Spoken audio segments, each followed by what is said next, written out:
Hello, we're in Malta and I'm going to discuss the very curious market in Malta for Maltese chest of drawers.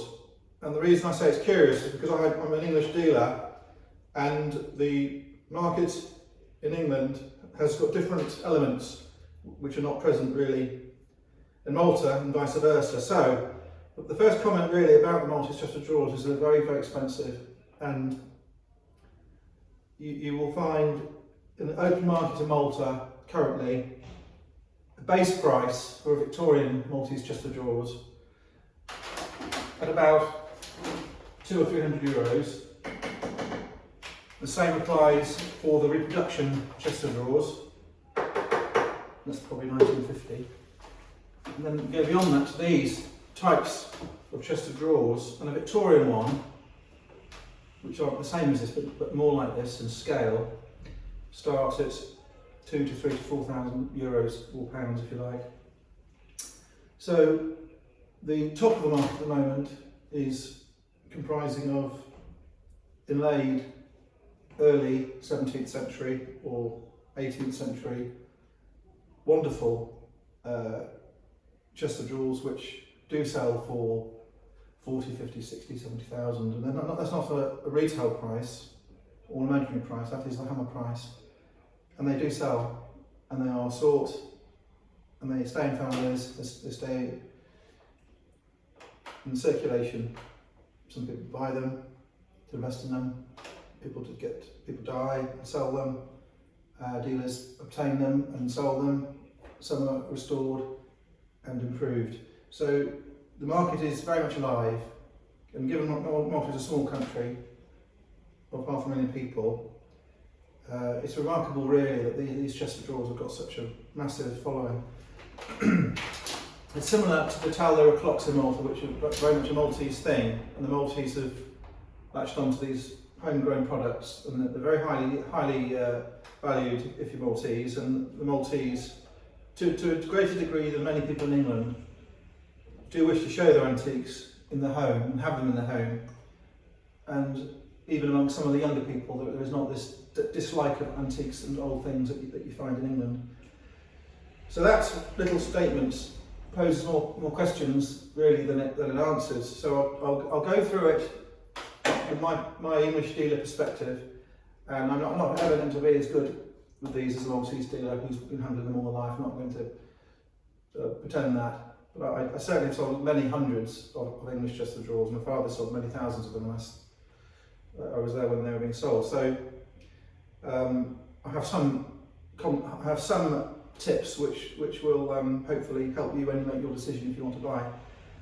This chest of drawers is a serpentine fronted chest of drawers. People call them bow fronted, and they are bow fronted in the middle, but they're serpentine fronted, S shaped, and it takes it above a square chest of drawers. This chest of drawers has got shaped sides, angled sides. That's another step up. The Victorian one we have there doesn't have the angled sides, nor is it serpentine or bow front. This is a large chest of drawers. This is where the comparison with England is of interest. If that was an English chest of drawers, it would be a Scottish chest of drawers, or a Northern English chest of drawers, or a provincial chest of drawers. And you will find in England some chest of drawers are square drawers for top hats. So the chest of drawers in England were meant to go in the bedroom. They were not meant to go in the hallway or dining room or the kitchen. They were for keeping cloth in and clothes. They were for keeping folded cloth, linens, and clothing and lace and things like that. And the idea really is they're dry and they're safe, and the drawers quite big really. It's a folded cloth. Most of these now are in hallways, and I think they look fantastic in hallway. They're used rather like a console table is used, or a chiffonier or a sideboard, and I think that means that people get to see them. If it's in a bedroom, no one's going to see it, so it seems a waste. So I think that when you talk about the scale, much higher than an English normal chest of drawers, much longer than a normal English chest of drawers, and you have to be aware that it is in the same grouping as wardrobes, compactums, and that type of thing. So I think that's the first useful thing I could say about Maltese chest of drawers. It's bedroom based, not reception room based. That's my view. Certainly in England, the chest of drawers are for the bedroom, and I think it will be the same here.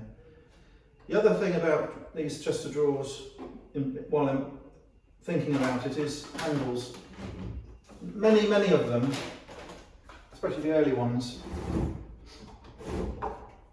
are not meant to have handles. This would have been just plain veneer. And many of them only have the key as a handle. Now the problem with that, of course, is many of the drawer fronts get broken because linen is heavy, and you'll find that a lot of the chest of drawers, which are not meant to have knobs, have had knobs added and have had brass escutcheons added. My belief with this chest of drawers is that it would not have had any metalware here. It would have been a hole, plain hole, and as I say, it wouldn't have had any knobs at all. People put the knobs on because it became fashionable in the 1850s or 1840s, and it does help you open the drawers. However, on some of the later Maltese chest of drawers and on some of the very early chest of drawers, they did have knobs or handles, metal handles. So you can't rely purely on making the assumption that it should not have handles at all. This is olive wood, it is orange wood, it has an inlay panels which are unusual, it has a shaped apron, it has cabriole feet. The cabriole foot is a French design which came to Malta, and they used it everywhere. They used it on chairs, they used it on bookcases, they used it on these chest of drawers. These are not the original feet in my view. They are too thick and they are too chunky. The old cabriole legs in Malta are very dainty, like a leg on a gazelle, and I don't think that so many of them you see now are the original cabriole legs. People say they are, it's original, but really very few of them are.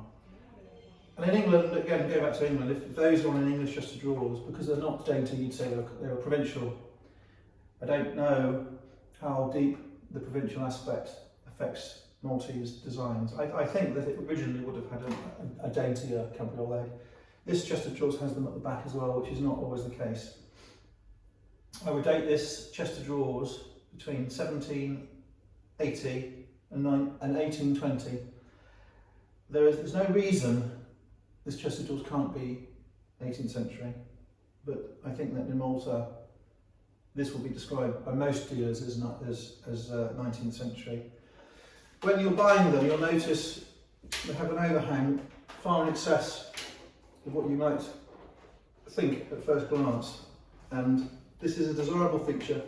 This particular chest has an overhang at the back, and I would say that is quite unusual for any piece of antiques furniture. The benefit of that is if it goes against a wall with a skirting board or a dado rail, the piece won't have a gap along the wall. I think that's a very, very nice feature. The overhang is that much. So, this particular chest of drawers is made of hand-cut veneer, and the difference between this one and the Victorian one and the reproduction one is the veneer is cut with a saw, and what happens with a hand-cut piece of veneer is they take the timber, the wood, and they cut slices like they're cutting cheese, and the veneer will be a section out of the centre across the middle, and it will have a very pleasant visual effect, and it will have a really much thicker than you would imagine. It has the thickness of a piece of cardboard, thin piece of cardboard.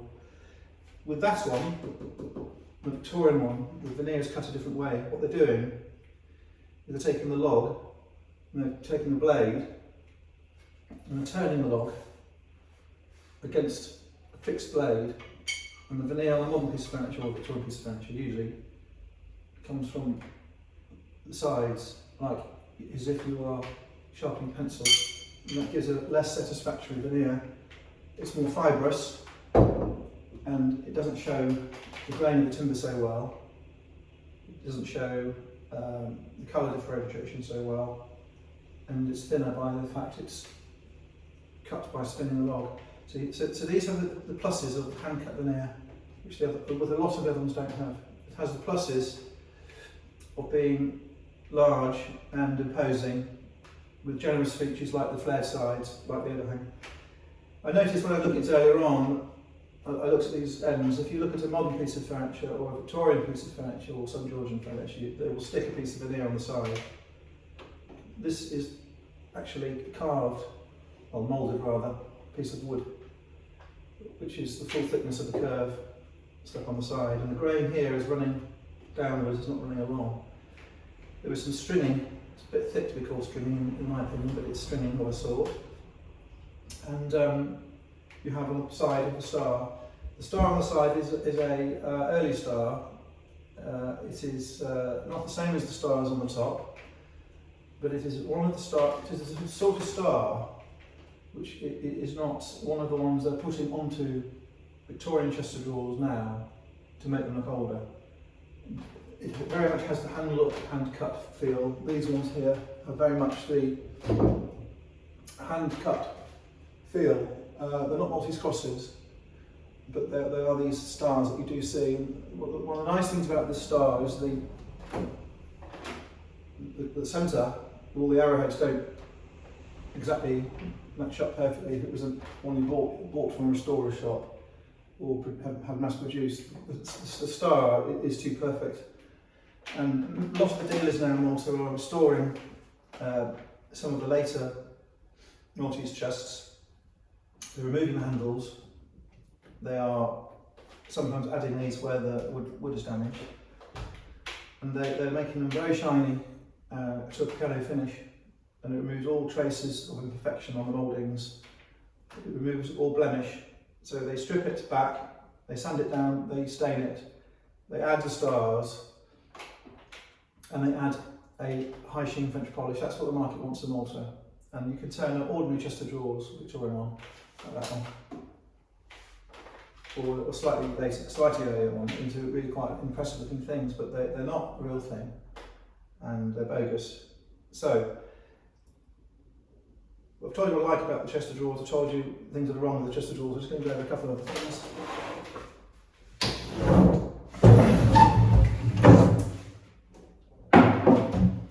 The dovetails are ordinary and crude. That is what is customary in Malta. At the back you have the same thing.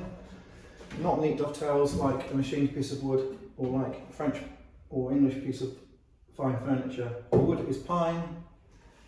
The wood is stained.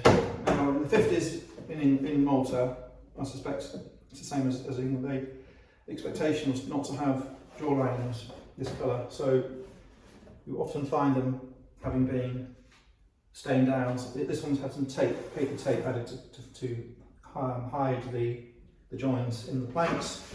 That is usual. I don't think it is a disaster. I think it is just part of the journey. The lock in this case is applied on the inside of the wood. It is not countersunk that way, it's countersunk slightly that way. I would have liked to have seen a bigger lock. I would have liked to have not seen it countersunk here, but it is still an evidently old handmade lock. The back of this chest of drawers, I suspect, is not the original wood. It's not plywood, it's planks of wood, and it's also been stained down to meet the market's expectations. So the message I'm giving you here is these things get changed, and it's the same with oil painting, it's the same with